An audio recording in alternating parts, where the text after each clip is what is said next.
Les olives sont arrivées à maturité plus tôt que prévu. Illustration, Valérie HEAFP. Dans un contexte de sécheresse record, les olives ont mûri avec beaucoup d'avance sur la Côte d'Azur. La récolte, qui dure d'habitude jusqu'au printemps, devrait être bouclée avant la fin de l'année. Ces olives pressées, qui offrent un meilleur rendement pour la production d'huile, devraient cependant être beaucoup moins nombreuses au total.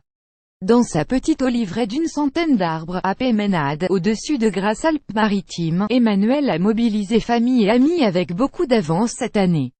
D'habitude, on s'y met le 15 novembre, pour finir en février.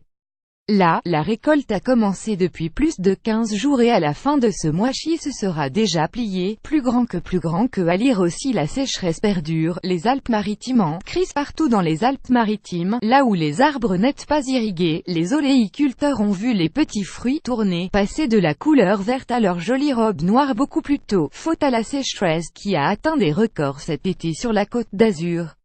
Et ce n'est pas les pluies de ces 2 derniers jours qui viendront changer la donne. Un bien meilleur rendement pour la production d'huile, les fruits mûrent en même temps.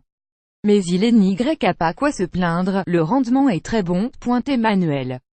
C'est staff ailleurs qu'il faut moins d'olives pour davantage d'huile. Les moulins du département tournent en tout cas à plein régime. Sur une année normale, en début de la récolte, il faut compter 6 à 7 kg pour produire 1 litre. Cette année, on est d'emblée sur un ratio de 4 kg par litre, confirme Jean-Philippe Frère, le responsable de l'oléiculture au sein de la Chambre d'agriculture des Alpes-Maritimes, également à la tête d'une exploitation au Rouret.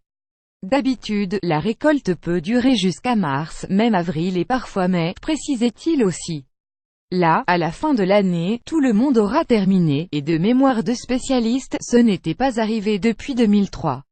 Des fleurs brûlées et moins d'olives à la clé, meilleur rendement mais pas forcément meilleure production. Car, dans certains secteurs de l'olive de Nice, certains arbres n'ont pas du tout de fruits. Ils ont souffert de la chaleur. Au plus fort de l'été et de la canicule, des fleurs ont brûlé et n'ont donc pas pu se transformer, explique encore Jean-Philippe Frère. À lire aussi déjà, la saison dernière, les producteurs d'olives n'ont réalisé qu'une petite récolte sur la Côte d'Azur. Du coup, l'oléiculture azuréenne devrait se contenter d'une saison plus que moyenne, dixit le spécialiste, avec un déficit de production qui pourrait atteindre 40% par rapport à une année normale. Après une précédente récolte déjà pas franchement florissante.